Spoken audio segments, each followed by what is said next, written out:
Today's speaker grew up on a farm in Mount Washington, Kentucky, where his dad taught him the importance of hard work by forcing him to bale hay, shovel manure, and herd cows. And this country boy went on to win gold medal in the world with the Cavaliers Drum and Bugle Corps, manage a national sales training department, study body language from a former FBI agent, and is now certified executive coach who works with Fortune 500 executives, NCAA athletes, and contestants in the Miss America and Miss USA pageants. When he is not speaking, he's usually hiking in nature or annoying his totally cool big sister. He's here today to have some fun and, more importantly, to empower you to think differently about how you lead and communicate in every part of your life. So please welcome to the stage, from Kentucky Farm Life to Lancaster, Pennsylvania, international speaker and author of the new best-selling book, Bold New You, my friend Justin Patton.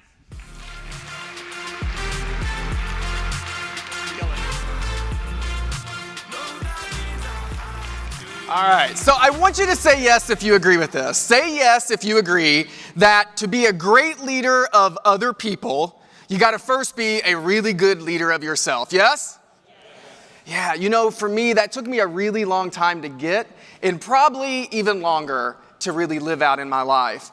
Elizabeth Gilbert, she is the author of the book Eat, Pray, Love, and she says this line. She goes, "The most interesting moment of a person's life is what happens to them when all their certainties go away. Then who do you become? And then what do you look for?" And we've all had that moment in our life where everything that was certain becomes uncertain. Whether that is getting a new job, or having a boss that you really love and admire leave the company and now you feel like you got to start over. Or maybe it's getting divorced, or having kids, or losing someone that you love. Well, for me, I don't stand here because I got all the answers or I got it all together. I made a lot of mistakes. And that moment in my life where everything that was certain became uncertain happened on September 19th in 1998.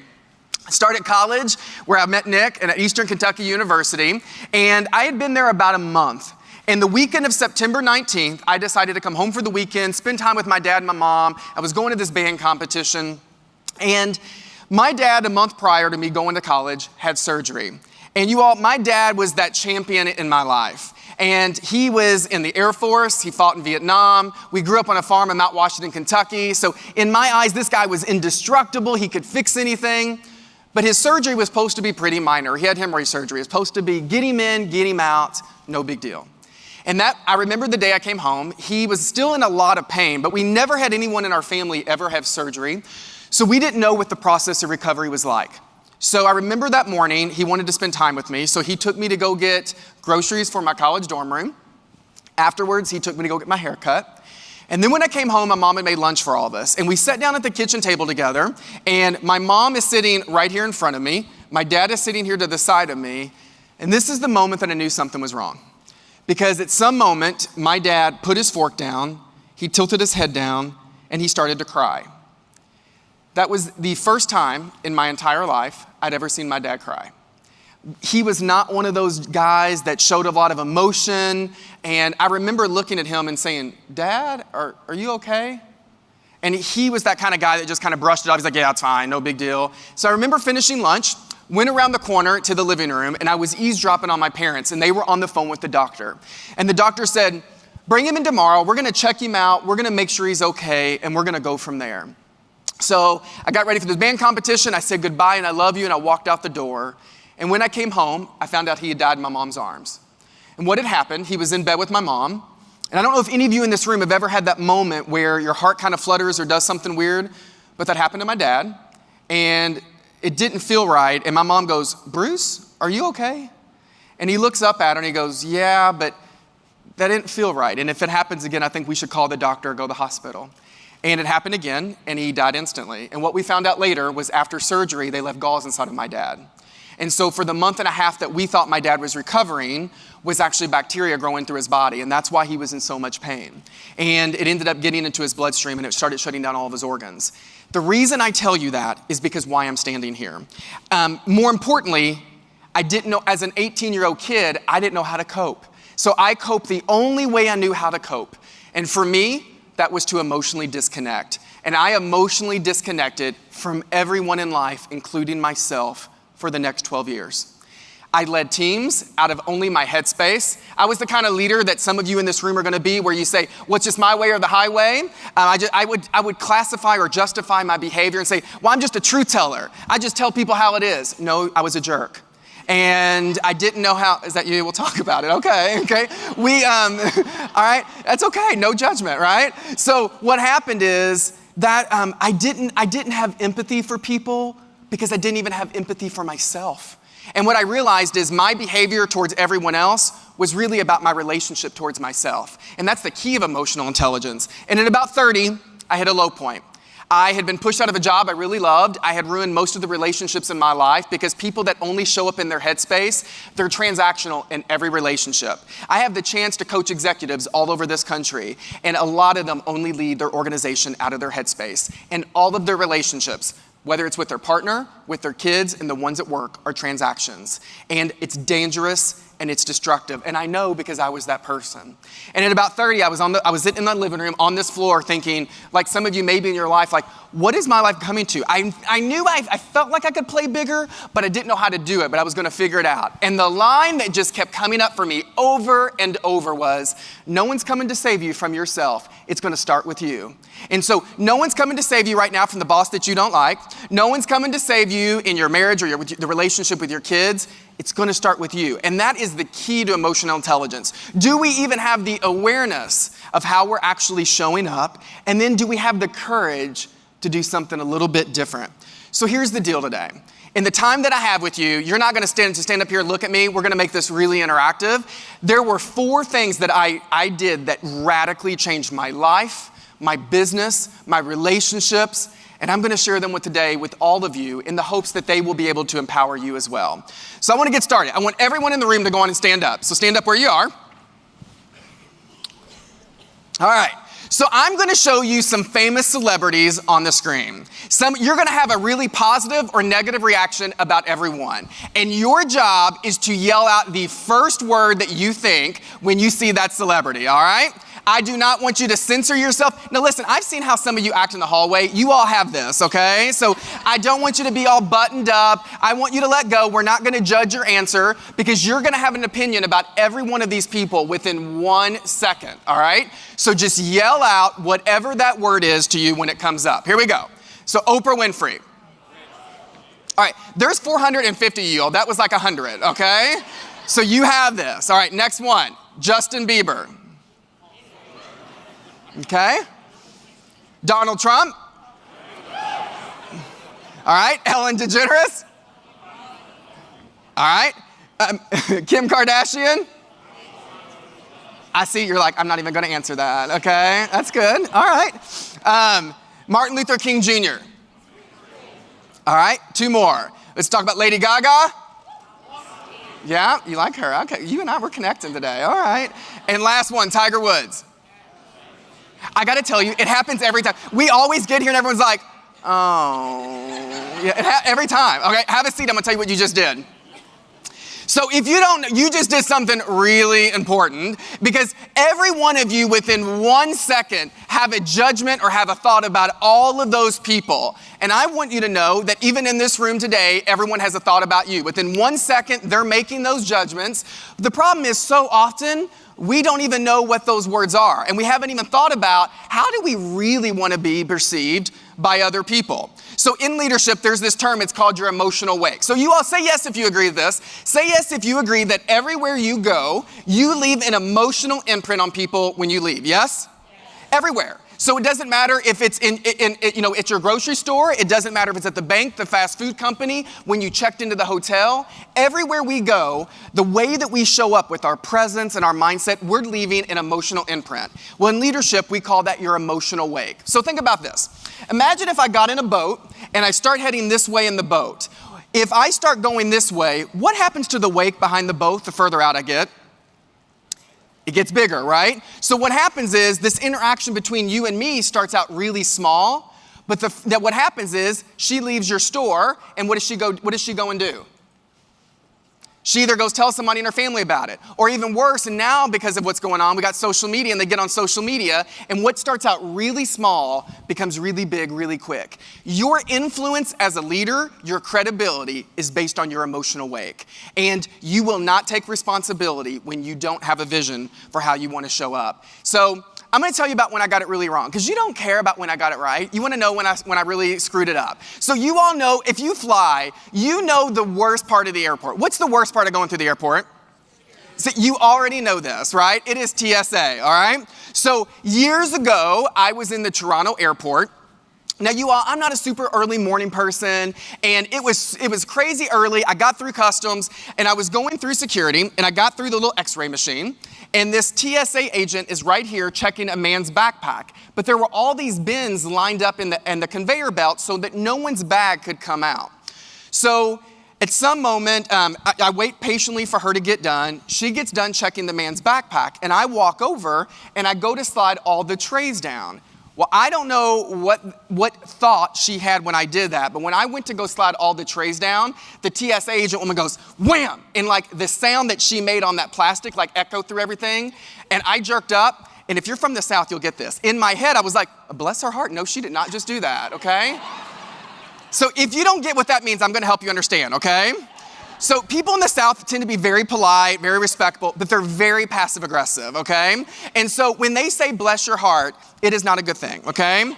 It's like, oh, you lost your job because you stole that money, bless your heart. Or your kids are acting really crazy and they're like, oh my God, your kids are so beautiful. They are excited today, bless their heart. They're telling you you're an idiot, okay? So, so without even thinking about it, I jumped up and I was like, bless her heart, no, she did not do that. And without thinking, I reacted and I said, well, I'll show her. So I stacked every bin on top of one another. I slid them down. I said, fine, I'll do your job for you. That did not go well with TSA. I do not encourage anyone in this room to ever do that, all right? And she and I are yelling at each other in the middle of the airport. And I got my backpack on and I take 20 steps down the terminal and I stopped. It was one of the first times in my life I just stopped. You all, I teach people for a living to take responsibility for their energy. And I built my entire career in business off that. Take responsibility for your energy, your presence, and your mindset. And I didn't do it. And so I have a chance right now. I had to make a decision. In that moment, I was like, okay, I have two choices. I know how I am. I will either go on the rest of my day and I'll obsess about how it went or what I did, or I'm going to take responsibility for my part in this relationship. I do not agree with her behavior. I still think she was wrong today, but I was like, it's not about her. It's about me owning the wake that I want to leave and stay true to my integrity. So I'm standing here and I'm like, I teach conflict. I coach leaders for a living. I have this, all right? So I start making my way back to TSA, okay? You know this ain't gonna go well, okay? So I start making my way back. She's turned around and I said, excuse me, ma'am. This is not being dramatic. She goes, what? And I said, I owe you an apology. You did not deserve the way that I talked to you, and I just want to tell you that. She goes, well, I don't accept your apology. Bless her heart, okay? Because had I not had it together right then, what would I have done? I would have wanted to be right. And I'll tell you all, the older I get, the more I learn that being right is really overrated. But I would have wanted to be right. And what happened is, in that moment, I had from emotional intelligence, I was in check, so I had it together, and I said to her, ma'am, you don't have to accept it, but I just feel like I owe that to you, and I just want to tell you that. And I said, I hope you have a good day. She looks at me and goes, well, I hope you have a bad one, and walks away. And I'm like, who says that to people, y'all, right? But here's the lesson it taught me. It is, when you leave here, we're going to talk about your emotional wake. You're about to script out how you want to be perceived by people, but you are not always going to get it right. And the point of this conference, or even this session, is it's not about always getting it right, but when you don't get it right, do you have the awareness to slow down long enough and go make it right? Not about excusing their behavior, but about this is how you want to show up. So here's what I want you to do. You have a handout on your table. I want everyone to grab that handout. And on the top left box, It says this is principle number 1. And you're going to see 3 little kind of these name tags. And I want you to think about this. I want you to think about a time in your life that you really showed up your best. Think about a time that when you look back on your life, personally, professionally, you're like, that was one of those moments where I really showed up my best. Maybe it was getting married. Maybe it was something at work where you had to present, or you went into a meeting or had to have a tough conversation and you're proud of it. Or maybe it was a tough conversation with your partner or something that happened with your kids. I want you to think, because it's going to be different for everyone in this room. What is that moment in your life that you look back on, you said, when I was at my best, this is what I was doing. So come up with one situation, and then here's what I want you to do. Think of the 3 actions that you were demonstrating in that moment. When you were really showing up your best, what was happening? And I'm going to give you about 1 minute because you are going to share it. So I want you to think about, in that moment when I was showing up my best, don't overthink it, what are the top 3 actions that I was demonstrating? And I want you to put 1 action in each of those little name tents, all right? I'm going to give you 1 minute and then I'll tell you what to do. So what are the top 3 actions that you were demonstrating when you were showing up your best?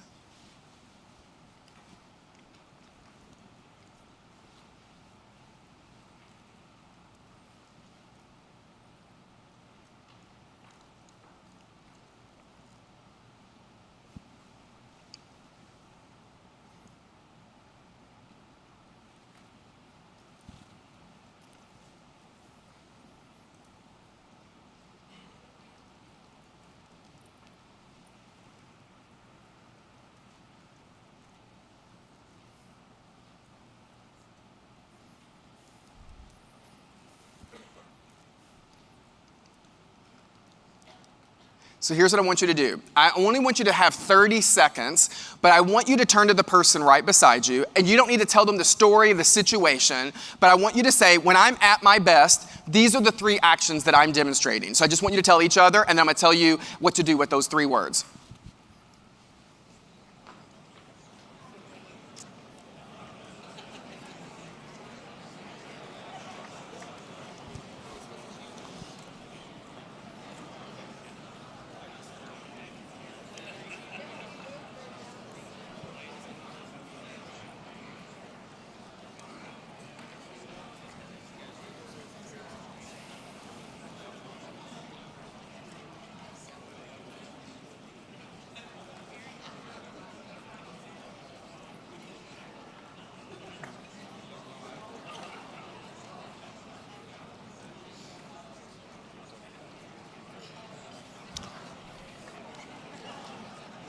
All right, so here's what I want you to do with that information. Now listen, we're not gonna have time because of today to do this next part, but if I was coaching you, this is what I would have you do. I would have you say, okay, how many of you have the word confident as one of your words or something around confidence? It's usually in the room. I'm gonna show you in a second. You all know I've studied body language from a lady in the FBI. I'm gonna be having people get on the stage with me, and I'm gonna show you some things around what does confidence actually look like. How many of you have something about trustworthy or something about trust on your list? Anyone? So an example, I would sit here and say, what are the actions? What are 2 or 3 things that if I want to be perceived as more confident, what are the actions I would be demonstrating? If I wanted to create more trust with people, we know that transparency is one of the number 1 factors that creates trust with people. When organizations or bosses aren't transparent with people about a reorg, about money stuff, about people leaving the company, that's when it creates a lack of trust. Brene Brown, who I deeply love, she says, when people don't have all the information, they fill it in with fear. And fear is always more dangerous and destructive than what the reality of the situation is. And so I want you to think about, you don't have to do it now, but if I was coaching you, what would be the 3 words or the 3 actions that you would list under each word? If I was being this word, I would do these things more often in my life. And so this is my challenge to all of you. The next time you're at the airport or the next time you're driving and you feel that urge and something happens where someone makes you mad or that you're about to react, I want you to remember the truth of who you are. Those 3 words, what you just wrote down, are going to be different for everyone. But that is the truth of who you are in your integrity, And I know there's a breakout session today around authenticity. At your authentic leadership perspective, or just who you are as a person, you are these three things. Stay true to that. It is not going to be easy. I coach executives and I say, well, how do you want to be perceived? I have never had one executive say this. You know, I hope they see me as condescending, arrogant, and egotistical, you know? And I'm like, but it's interesting because that's how they're showing up in the organization.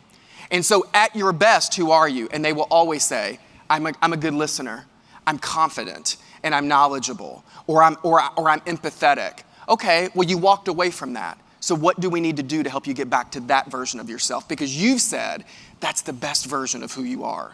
What caused you to walk away from it? What's going on? Let's talk about that. And so, number one, I want you to write this where it says number one and there's a blank line. I want you to write, own your emotional wake. So your number one thing, if you want to raise your emotional intelligence and you want to really be that leader that is a better leader of themselves, you got to start by owning your emotional wake. You got to know what the vision is, and then you got to hold yourself accountable to actually living it out every day. And if you didn't write down what emotional wake is, right, it's those psychological ripples that you leave on people, or the imprint that you leave on people after you're gone. It's the words that people are using to talk about, every one of you, even in this room. All right, number two, I am a big believer there is one trait above every other trait that I've ever coached that will ruin your credibility as a leader and prevent you from connecting. So I want you to turn to the person beside you and I want you to tell them this. If there was one trait that you think will hold every leader back and prevent them from really connecting with other people, personally and professionally, what would you say that one trait is? If there was only one trait that you think holds people back, tell them what you think it is and why. Just the person beside you.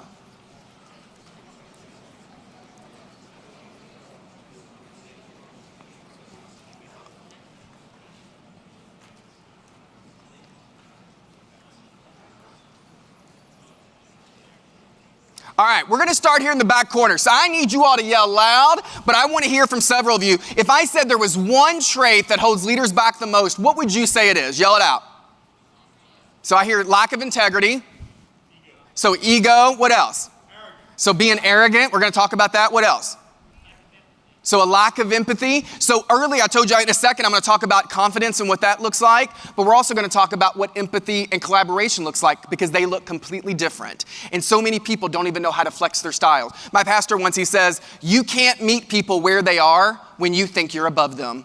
You can't meet people where they are when you think you're above them. And all of that is about having empathy and being able to flex our style. We're not one-dimensional as leaders. And do I have what it takes in the self-awareness and emotional intelligence to sit back and say, you know what? I'm being too assertive right now. I need to step back and really be a better listener. Do we know how to flex our style? Any other guesses on what you think it is besides the ones that were said?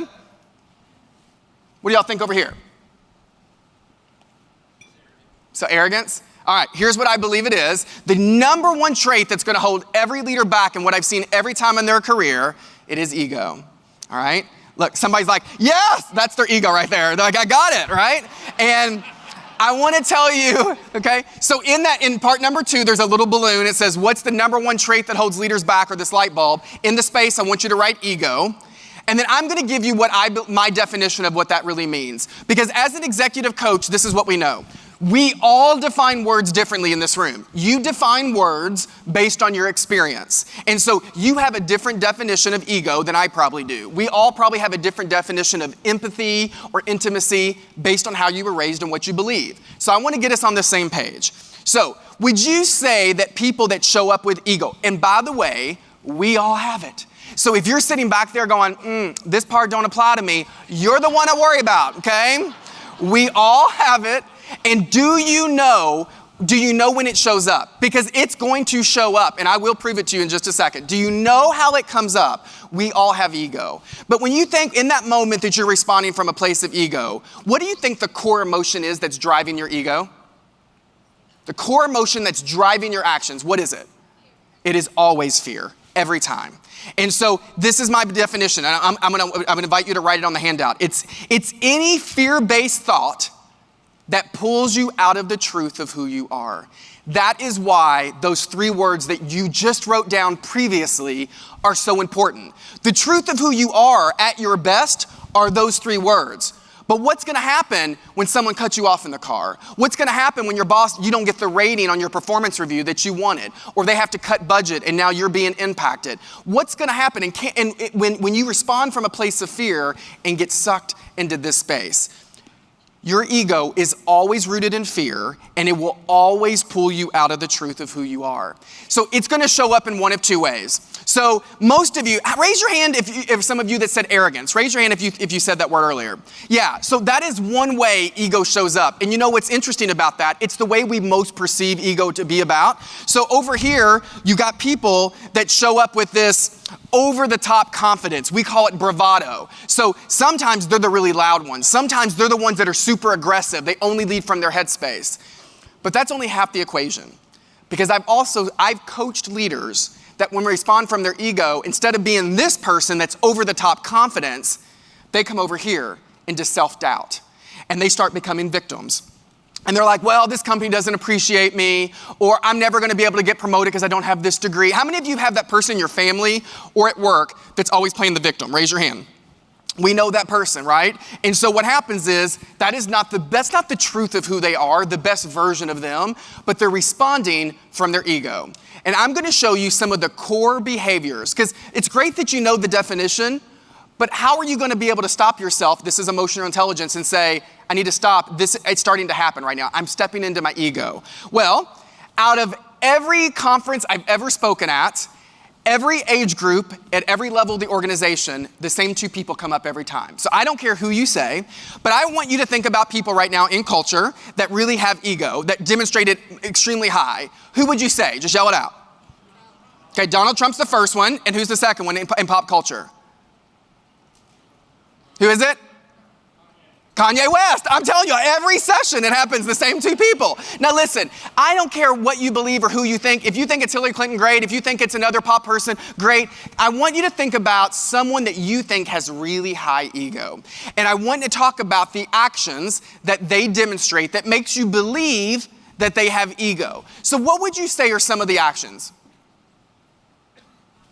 If they have a spotlight, who do they always put it on? They are in the conversations that you have with people, they're always gonna take the spotlight and they're always gonna make every conversation about themselves. That's number one. The best example I could ever give you, I used to use this example a lot when Kanye West got on stage and took the award or the microphone from Taylor Swift, and then somebody came up to me later and they're like, we don't know what you're talking about. And I'm like, were you alive? So if you don't know this story, I'm about to give it to you. So Kanye West, it was one of the first times Taylor Swift was going to receive a music award. She won this big award. She got up on stage, got the microphone, and at some moment, Kanye West got up on stage, took the microphone away from Taylor Swift, and said why Beyonce deserved the award over Taylor Swift. I'm like, thank you for the best example of ego that I could ever give. And here's what he did. In that moment that should have been all about someone else, he turned the spotlight onto himself and made it all about his beliefs, because he believed his truth was the only truth, and if you don't agree with it, you're an idiot. And we see that all the time with people in business meetings. They sit in meetings, and I had the opportunity to interview the former president of Taco Bell International. Her name is Melissa Laura. And I said, Melissa, what do you think's one of the top traits that holds leaders back? She said, intensity. They let their intensity get in their way. And what happens is, I can't hear your truth, I can't hear your message, because the intensity behind how you deliver it is too abrasive that I can't even, and I start responding from a place of fear. We see that in marriages all the time. I coach people all the time that says they're no longer lovers, they're cohabitating. They don't spend time together. And so how do we understand, how do I come from a different place versus this so people feel heard, respected, and seen? So these are some of the top traits I want you to write down. Number one is they're not fully present for people. So many times we go to meetings, or even you might be in the hall here in a second, and you go to this meeting and people aren't even fully present. So often, what are we doing when we're talking to people? We're on our cell phones and we're always looking, and we don't even show up fully present for other people, nor do we show up fully present for ourselves. Number two is these people often ignore feedback, and they ignore feedback because they don't believe they're actually wrong. So in their mind, they can't even get around that maybe someone else's truth is just as real and true to them as mine is to me. I'm going to tell you one little part from a book on controlling behavior. One of the books that really rocked my world is called The Mastery of Love, and it's by Don Miguel Ruiz. And Don Miguel Ruiz, if you've never read it, you've had those people in your life that are controlling. Could have been a boss, might be someone in your family. There might have been moments in your life where you've been that person that is controlling. And here's what he says about those people. I'm going to paraphrase, but it'll be pretty close. I control you because I do not respect you. Because I know that whatever you're going to do is going to come back and impact me. And I don't think you're capable of making the right choice, so I will do it for you. We control people when we do not respect people. When we're so afraid that whatever decision they make will come back and impact us, and we start to feel out of control on the inside, what we do is we buckle down and start trying to control everything else on the outside. As coaches, we fundamentally believe that your power lies in your choices. This is why we don't tell people what to do. Because if we tell them you should go do this, and then they do it and it doesn't work, they took no ownership, they took no accountability, and they will blame everyone else in their life besides themselves. And so we want people to make their own choices. These people struggle with doing that. They become super critical. In my 20s, and I told you I was emotionally disconnected, I was super critical and judgmental, all ego-driven. And if there was a speaker like me getting up here and I was sitting in the audience and, if you were critical and judgmental, what are some of the thoughts that you would be thinking in the seat? Yeah, you'd be thinking, why are we talking about this? I don't need this. This doesn't apply to me. And I was so busy judging and critiquing that I wasn't even open to the message. And I wonder how much would my career, my relationships have changed even earlier had I just been open and not gotten in my own way so much. And these people often don't take accountability. So here's what I want you to do. This study has never been done, but I'm going to give you an unsolicited study right now. Ready? So I think if you really want to see someone's true character, watch how they drive their car, okay? Now you all get ready, okay? So raise your hand if one of those pictures at some point has been you. Raise your hand. I can tell there's a lot of y'all in this room, all right? So here's what I want you to do. Because in that moment that someone cuts you off, people do crazy things. They start flicking people off, honking the horn, they're yelling at them, and because in their minds, they just did this. Lena just talked about they create a story, because in their mind, they just went, oh my gosh, I can't believe they just did that to who? Me. They don't know you, boo. They don't know you, okay? But what we do is we make it all, so right there went the spotlight, and we make it all about us. I can't believe they do that. They're so inconsiderate. They don't know how to drive, But knowing 2 weeks ago, we did it too. And we're like, sorry, okay? But isn't it ironic? We judge and criticize other people for the same exact behavior that we demonstrate. In coaching, we say this: I see in you what I refuse to see in myself, and so I don't like you for it. I see in you what I refuse to see in myself, and so I don't like you for it. And so I judge you and I criticize you.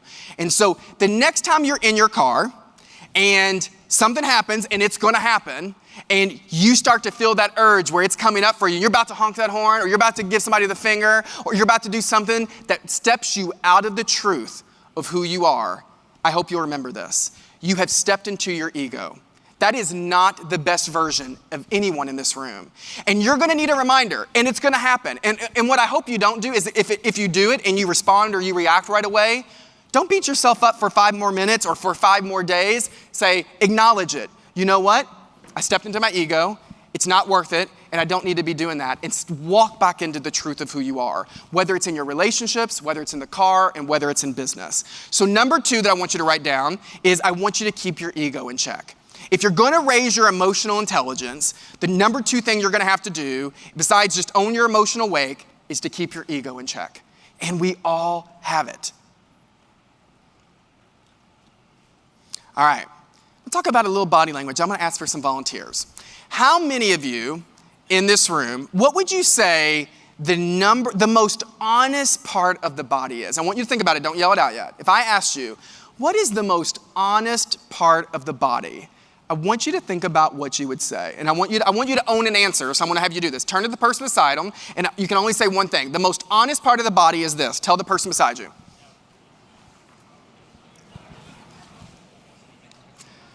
All right. So, Raise your hand. Now, this is how I have to hold you accountable. Raise your hand if you said it's your face or your eyes. Raise your hand. Okay, you all know I'm setting you up. No, okay? Okay? But our whole entire career, we've been told to people, we've been told, look people in the face and the eyes. That's why if you have, how many of you have kids? Raise your hand. Yeah, so you have kids. So if you do and you're like, did you take that? And they're like, you know they did, okay? Like you know that. And we probably lie with our face and our eyes the most, right? So any other guesses on what it is? Hands. Okay, the way you walk, you're close. It is your feet. Your feet are the most honest part of your body. And in a second, when I have some people come up here, I'm going to actually show you why that is true. And so here's what I want to do. I want to give you a few things to think about before I have some volunteers. I am going to ask for about 10 people and I'm not going to put you on the spot, make you do anything too uncomfortable, but I am going to ask for some volunteers. So I want you to think about if you'd be willing to do that. But before I do that, I'm going to tell you about when I got it wrong again. So years ago, I was in Denver, Colorado in the middle of winter. And you all know, when it's so cold outside, you're in your house, you get that big parka on, and the only thing you do when you open that door and you go out that building is beeline right to the car. And I remember I walked out of this building in downtown of Denver, and I turned left, but I see a homeless woman right here to my right. And I start walking to my car pretty quickly. Like one of those early morning mall walkers. You all know what I'm talking about? Okay? So that's how I'm walking. And this lady behind me, in the nicest, sweetest voice I've ever probably heard in my life, she goes, "Excuse me, sir." And in my head, I created the story. And I said, you know what? What does she want? She wants money. I don't have time for this. I want to get to my car. So I never even turned around, acknowledged anything. I just kept walking. Second time, "Excuse me, sir." And I kept walking. And finally, the third time, she goes, never raised her voice. "Excuse me, sir." And I stopped. And you know what's interesting? Even to this day, I don't remember what we talked about. I don't remember if I even gave her money or not. But this is what I remember. I got back into my car, and I remember sitting there with my hands on the wheel, and I thought, how many times in my life have I walked right beside another human being and made them feel completely invisible? Like who they were did not even matter as a human being. And I made a commitment. I would not always get it right. But I was going to be way more intentional about myself and not treating people like that again in my life. It was never about money from my perspective. It was about the best version of me would have the self-awareness and just the dignity and the integrity to turn to her and say, "Hey, I don't today, but I hope you have a good day." But I didn't do that because I was so focused on me and just getting to my car, and I made her feel like who she was did not even matter as a human being. I put this in right before I came here because I really fundamentally believe that we become toxic in all of our relationships when we forget the profound power of our voice and our presence. And I forgot it that day. And what's going to happen when your partner comes to you and they say to you, "Hey, you know what? You really made me mad." Or, "Can we talk about this?" And you do this. "Oh my gosh, every time this comes up, you bring this up," and you start having that type of reaction. What you just said is, "I no longer see you. I don't want to hear you. And what you have to say does not matter." That is not the truth of who you are. And it is not going to set your marriage or the relationship up with your employees or your kids up for success. And can we try to do better at stepping into that voice and making our voice and presence matter? Here, I want to give you a few body language tips. Number one, body language is not about what you want it to mean. It is about perception. I have people all the time that do this. They'll cross their arms and they're like, "Well, this is just comfortable for me." And I'm like, "Well, it ain't about you, boo. It's not about you, okay?" So it doesn't matter if it's comfortable. It's about other people's perceptions. And when you're talking to someone one-on-one, what is the perception they have on the other side? And it doesn't mean you are not responsible for other people's reaction, but you are responsible for how you deliver it. And understand, am I doing what I need to do to try to connect as much as possible? That's the core of influence. So how do we have more influence? So number two, this is more of a coaching thing, and I want you to think about how this works out. So the reason body language works, it is all happening in the limbic part of your brain, which is the emotional and feeling part. And in coaching, this is what we know. We know that your thoughts become your feelings, and your feelings become your actions. This is why over time, this is why it's really hard to change people's behavior. Because what we're trying to do is to change the thought, because if you change the thought, you'll change the action long term. But in coaching, when I come in with how many of you have an employee that you're like, they need some quick wins really soon if they're gonna last? Raise your hand, okay? Most of you do. You don't have the time to do what I just said. So what I do when I coach people is I say, we need to get some quick wins pretty soon. So we start with actions. And let me tell you why. There is a quote that says, I think it's the founder of Habitat for Humanity, but he says this line, and they use it actually in AA.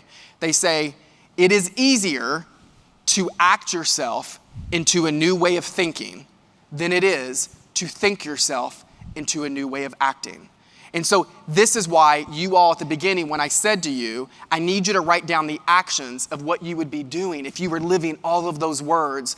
The reason that's important is because you just to say, you know what, I want to be confident today. Well, that's great, but maybe you don't feel confident. But I would say to you, what do confident people do?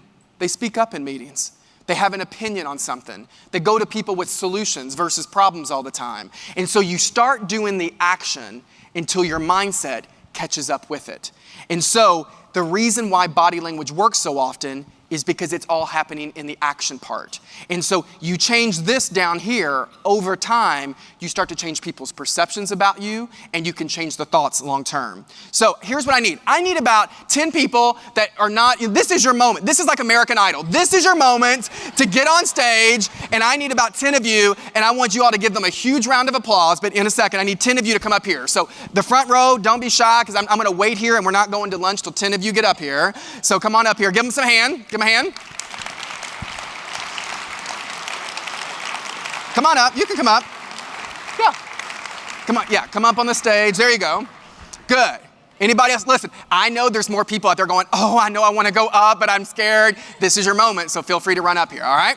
So you all come on up here. Yeah, stand in the middle, all right? Thank you for volunteering. So here's what we're going to do. In a second, as you all come up, so I'm going to give them some scenarios. And what I want you to do is I just want you to stand in how you would pose or stand in this scenario. So nothing too crazy, all right? So spread out a little bit. Let's make sure you're all can be seen. All right, so number one, I want you to think about, Giant just came and they say, listen, we need someone to appear on the cover of a national magazine. Congratulations, you've just been chosen, all right? So they are going to stand in their most confident, sexy pose that they possibly can stand in, all right? So I want you to stand, and what does if you had to be on the cover of that magazine, what would confidence look like? And I want you to stand there. Whatever that looks like to you. Yes, mama, yes, okay? Okay? So is that your confident pose? All right, we'll talk about it, okay? So stand there. What's happening here, okay? Do you need a stool? Okay, I'll get you, that's beautiful. It's beautiful. Now, you don't realize what's happening, but I'm gonna show you. They don't know the science behind body language, but they're doing all the things. So where are you going? Stand back there. Okay. So stand there so I can see it. I'm gonna tell you what's happening. Most women, which is really interesting, we're not doing it as much. Most women, and even men, a lot of times put their hands on their hips. There's a reason why, and I'm gonna show you why that is in just a second. It's interesting that 3 of the men chose to do this. And we have 1 woman, right? So chose to put their hands over right here, and I'm going to tell you what that means in a second. This is my favorite, Tim. All right, so here we go, okay? So I'm going to show you something in a little bit, but I need you to let this be ingrained in your memory right here, okay? All right, okay, you can stop it. It's uncomfortable, okay? So good. All right, number 2. I want you to think about that you're giving a presentation like all right now, and you're nervous and you're a little uncomfortable. What would you be doing if you were nervous and you were uncomfortable? Whatever that looks like for you. I love that you're in the same position, okay? You're like, oh no, okay? It's your moment. This is American Idol, okay? So here's it. No, I love that. So you might be pacing, right? You're playing with your fingernails. We see that a lot. You're kind of taking your hands and you start wringing them. Interesting, because Michael, you're doing something similar to what we were talking about earlier. So I want you to look at his thumbs and where his hands are, because it's going to be important what we talk about. We see people that do this. Now, three of the guys and my friend right here were doing this previously. So you're like, this is confidence and nervousness, all right? So I stand like this. All right, so I want you to pay attention to what they're doing. Number 3, I want you to imagine that you're in a meeting, and maybe you're standing up and you're trying to intimidate someone. If you were this is the over-the-top confidence. So if you were trying to be the over-the-top confidence and trying to intimidate someone, what would you actually do then? Okay? Oh, I love this. this is what's happening. Remember that I was telling you about the hands on the hips? Hands on the hips. So we have the security guard, the bouncer in the movie, okay, at the conference, right? So we got the security guard, hands on the hips again. So we see more people with their hands on the hips, 2 more. I want you to imagine you're actually at a networking event. And now you're just hanging out with your colleagues right here, and you want to have casual confidence. So you're not trying to be like posing like confident, but you're just hanging out. You still want to be confident, but it's more of casual. What would that look like? You're not posing with your hands on your hip, but okay, got your drink, okay, okay. That came really natural, Michael, okay. I love it, okay? It's my kind of group, okay. So here we go. This is interesting. I don't see this often until we sit down. This is actually called an evaluation gesture. There's a difference between, and I won't say this later, which I'll tell you now. There's a difference between this versus someone that puts their hand like this. What's this one? It's boredom. And you will know someone is checked out because they're going to get really slick with it. The moment people start supporting their big fat head with their hand, and that means they've checked out. So what happens is we get really slick. We try to take our finger and we try to put it under our chin. And we're like, this is real good. No, it's not, okay? You've checked out. Now listen, if 1 or 2 people are doing that in an audience, one of the biggest body language mistakes we make is that people make assumptions. Don't make an assumption you don't know. But if everyone in the audience is doing it, it's you, okay? So then you got to change it. All right, I'm going to skip one and do this one. I want you to imagine you came face to face with a bear. So what would you do at that moment? Come face to face with a bear. Okay, run. Okay. All right, good. So there's honestly no point to that. I just think that's hilarious, actually. So, all right. So here's what I want you to do. I want you to stay really quick. I'm going to do 1 minute. I'm going to tell you the 4 power zones on the body. So on your handout here they are. So the 4 power zones that they just demonstrated, number 1 is your neck dimple. It's this part of your body right here. It's right in your throat. This is why when people get up here and talk, they're going to look more confident. We know that women, especially women, but sometimes men, especially women, when they get uncomfortable, they actually cross over their neck and they start rubbing and doing stuff. This does not look nearly as confident. The next one, we saw this one. So number 2 is going to be your torso area. So what happens is when I said overconfidence, you all did it, but you kind of puffed up your torso area. You crossed over. People that are really confident tend to keep that really open. And so if you had something in your hand and we got on an elevator and we don't know each other, what will you do with this stuff in your hand?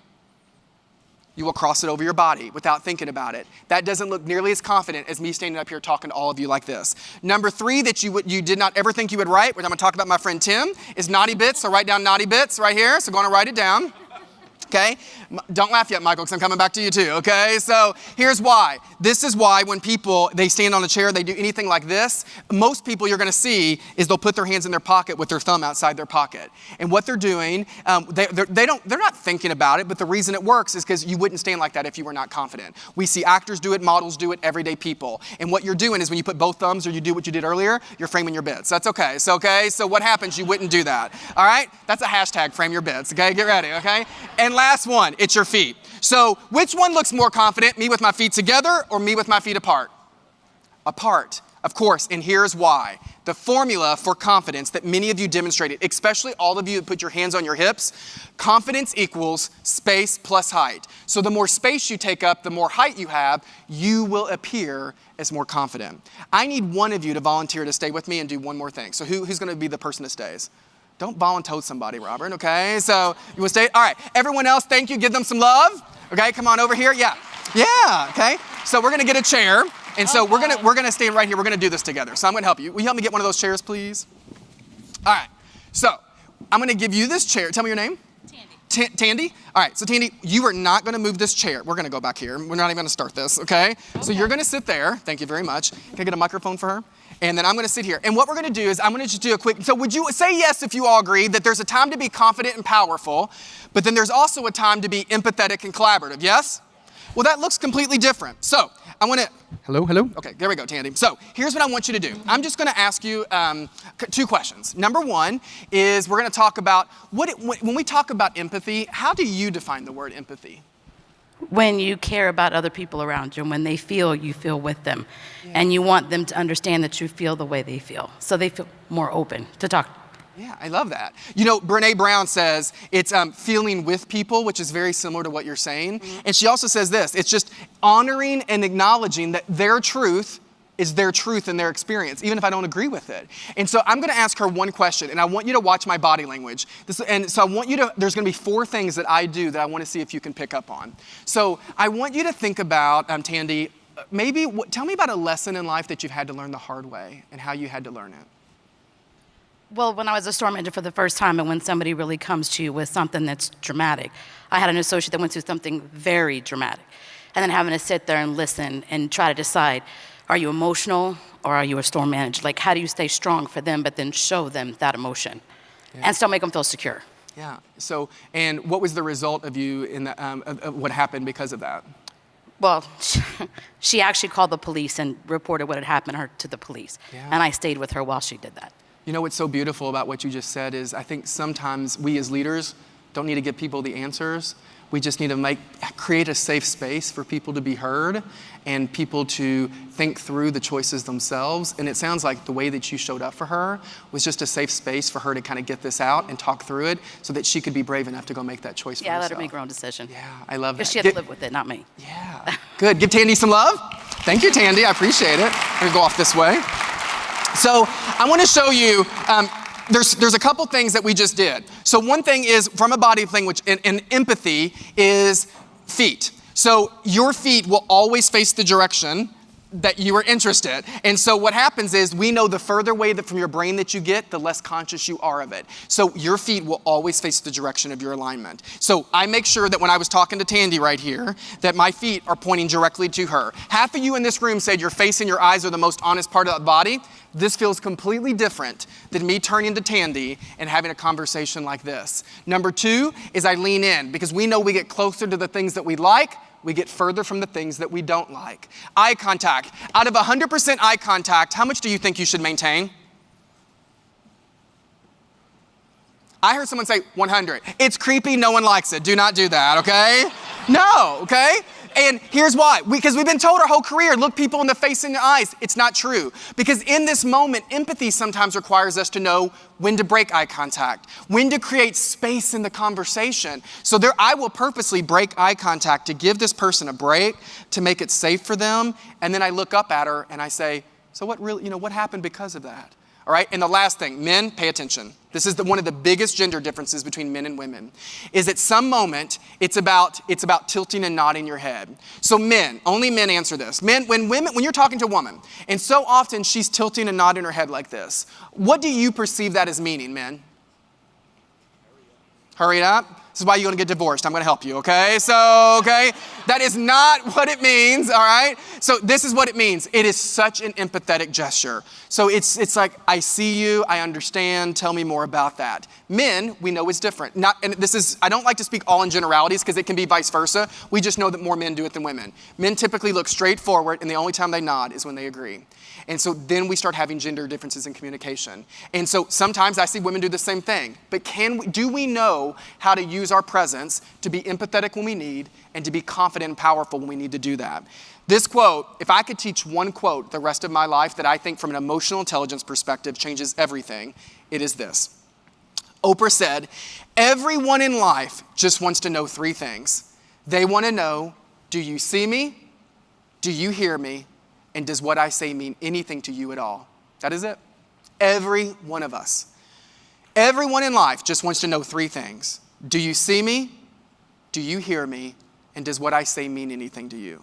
Every relationship in your life with employees, anything personal, will change if you just do nothing else when you leave here, but start making sure people feel seen, heard, and like they matter. Doesn't mean you have to agree with anything they say, but you owe it to them because that's the best version of who you are. So the 3rd way to raise your EQ is going to be to make your presence count.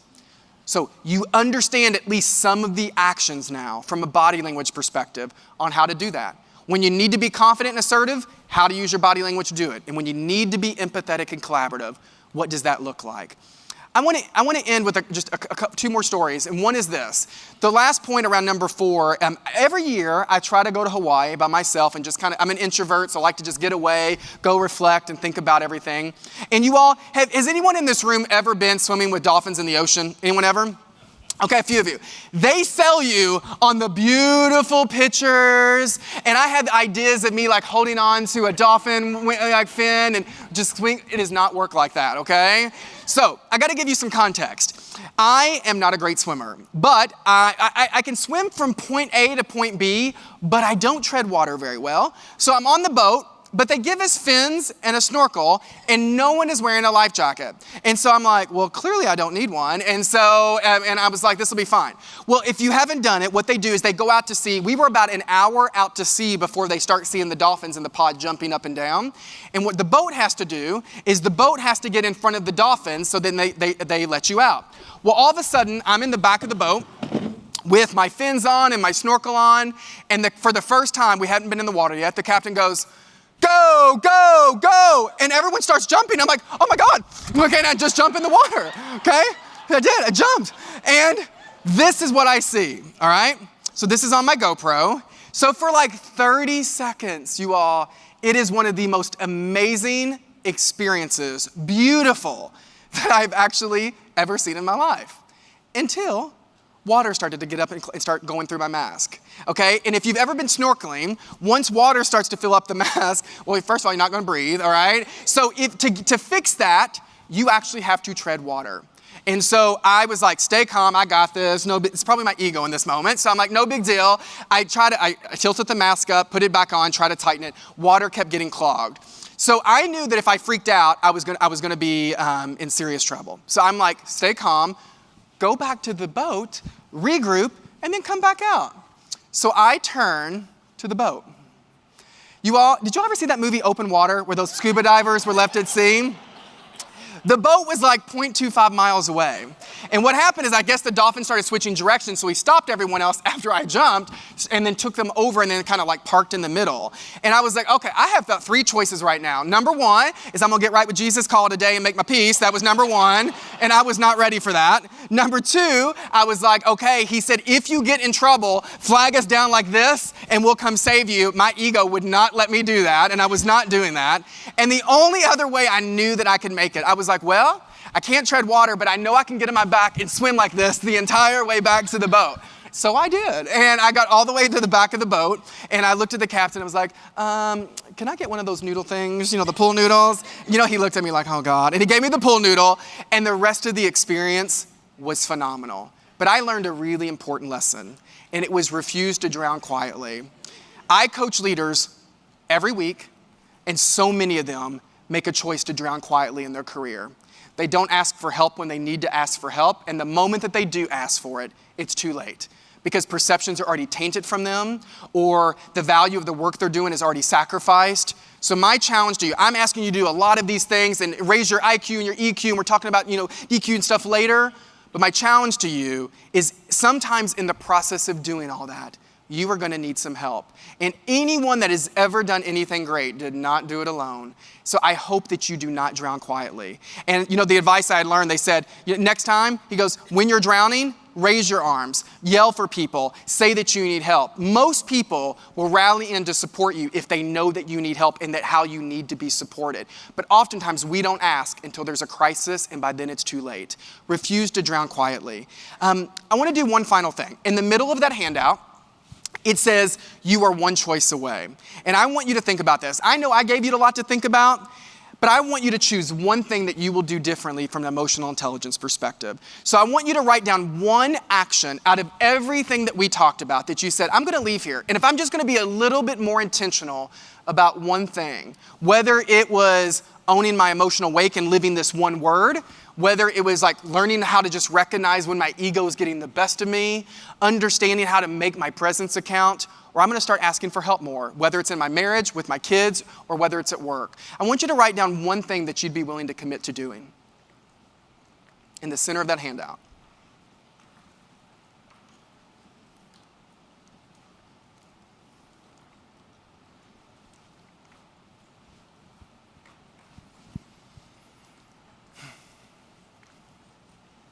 All right, in 30 seconds, I want you to make, I always say as a coach, I will never make you do something you do not want to do because it's your power lies in your choices. But I want you to tell the person in this kind of 15 seconds each what you're going to commit to do because of this. Tell them to the person right beside you, and then I'll end and wrap up.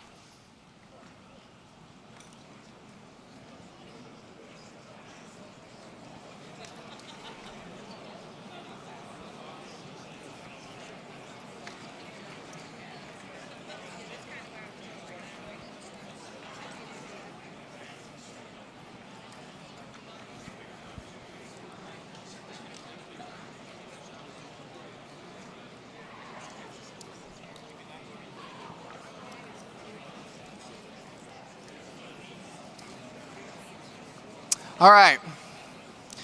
So I want to end with this. I told you the story about my dad and really the impact that it had. And it has been 21 years since my dad died. And there are times in my life that I kind of wonder, like, what would he think about me? What would he think about everything I've achieved or everything that I've done and all this stuff? And if I'm being really honest with you all, I don't think he'd be proud of all the achievements or success or any of that. What I think he would have been most proud of is the fact that through that journey that I never gave up on myself and that I worked really hard to stay true to my integrity and the truth of who I was. And I did not always get it right. I made a lot of mistakes on this journey, but what I was always committed to doing was to at least at some point slow down long enough to have the awareness about, you know what? That's not the truth of who I am. I can show up better. And I did everything I could to continue to move forward. And that is my hope for all of you. When you leave here, I'm a big believer that all of these principles will radically change every relationship that you have. It will change the way that you lead, the way that you communicate, and the way that you love. And that is my hope for you. I'm a big believer. We don't tell people in life that we believe in them enough. So if no one tells you they believe in you, I believe in you. I've had the chance to coach 3 executives in this company. I've got the chance to work with Nick a lot. And just even seeing the way that you rallied around this person this morning shows me the type of people you are, the conversations that I heard in the hallway. So it has been an honor to work with all of you. I wish you the best on your journey, and I hope you live boldly and go make your mark. Thank you very much. I appreciate it. Thank you. Thank you. Thanks, brother.